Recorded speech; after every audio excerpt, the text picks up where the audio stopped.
Hébreux, chapitre 4. Redoutons donc, alors que la promesse d'entrer dans son repos reste valable, que l'un de vous ne semble être resté en arrière. En effet, cette bonne nouvelle nous a été annoncée aussi bien qu'à eux, mais la parole qu'ils ont entendue ne leur a servi à rien parce qu'ils n'étaient pas unis dans la foi à ceux qui ont écouté.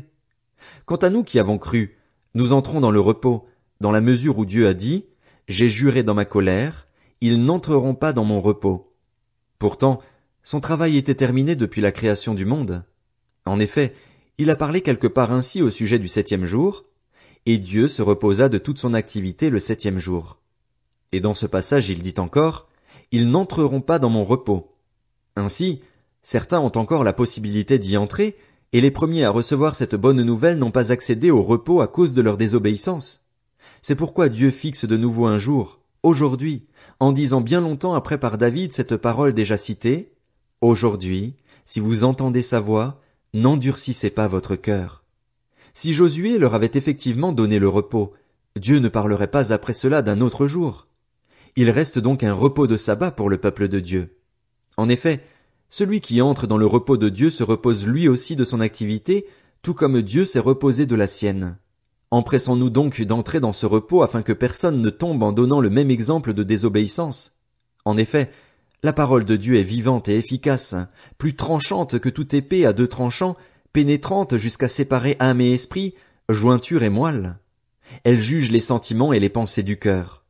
Aucune créature n'est cachée devant lui. Tout est nu et découvert aux yeux de celui à qui nous devons rendre compte. Ainsi, puisque nous avons un souverain grand prêtre qui a traversé le ciel, Jésus, le Fils de Dieu, restons fermement attachés à la foi que nous professons. En effet, nous n'avons pas un grand prêtre incapable de compatir à nos faiblesses. Au contraire, il a été tenté en tout point comme nous, mais sans commettre de péché. Approchons-nous donc avec assurance du trône de la grâce, afin d'obtenir compassion et de trouver grâce pour être secourus au moment opportun.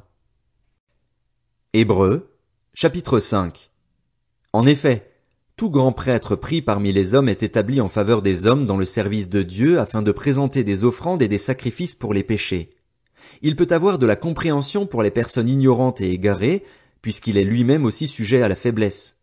C'est d'ailleurs à cause de cette faiblesse qu'il doit offrir des sacrifices pour ses propres péchés, aussi bien que pour ceux du peuple. Personne ne peut s'attribuer l'honneur de cette charge à moins d'être appelé par Dieu comme l'a été Aaron.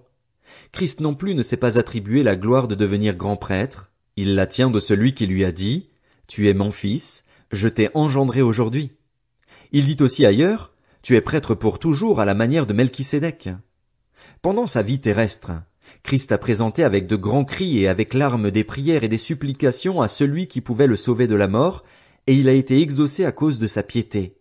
Ainsi, bien qu'étant fils, il a appris l'obéissance parce qu'il a souffert. Et parfaitement qualifié, il est devenu pour tous ceux qui lui obéissent l'auteur d'un salut éternel, car Dieu l'a déclaré grand prêtre à la manière de Melchisédek. Nous avons beaucoup à dire à ce sujet, et des choses difficiles à expliquer parce que vous êtes devenus lents à comprendre. Alors que vous devriez avec le temps être des enseignants, vous en êtes au point d'avoir besoin qu'on vous enseigne les éléments de base de la révélation de Dieu. Vous en êtes arrivé à avoir besoin de lait et non d'une nourriture solide. Or celui qui en est au lait est inexpérimenté dans la parole de justice, car il est un petit enfant. Mais la nourriture solide est pour les adultes, pour ceux qui, en raison de leur expérience, ont le jugement exercé à discerner ce qui est bien et ce qui est mal. Hébreux, chapitre 6. C'est pourquoi, laissant les bases de l'enseignement relatif au Messie, tendons vers la maturité sans avoir à reposer le fondement du renoncement aux œuvres mortes, de la foi en Dieu, de l'enseignement concernant les baptêmes et l'imposition des mains, de la résurrection des morts et du jugement éternel. C'est ce que nous ferons, si Dieu le permet. En effet, ceux qui ont été une fois éclairés, qui ont goûté au don céleste, qui ont eu part au Saint-Esprit, qui ont goûté à la bonne parole de Dieu et aux puissances du monde à venir, et qui pourtant sont tombés, il est impossible de les amener une nouvelle fois à changer d'attitude, puisqu'ils crucifient de nouveau pour eux-mêmes le Fils de Dieu et le déshonorent publiquement.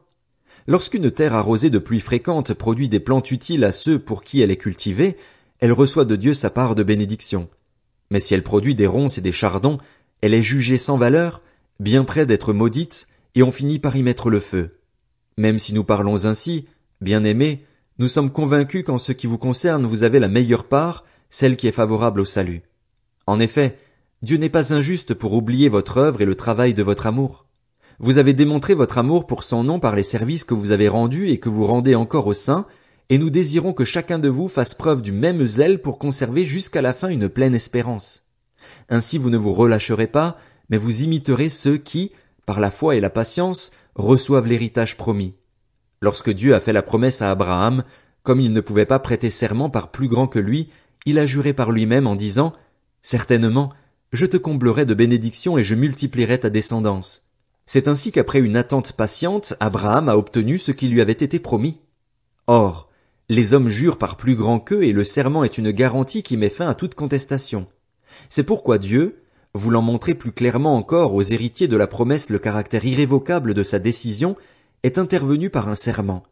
Ainsi, par 2 actes irrévocables dans lesquels il est impossible que Dieu mente, nous sommes puissamment encouragés, nous dont le seul refuge a été de saisir l'espérance qui nous était proposée. Cette espérance, nous la possédons comme une ancre solide et sûre de l'âme. Elle pénètre derrière le voile, là où Jésus, établi grand prêtre pour toujours à la manière de Melchisédek, est entré pour nous en précurseur.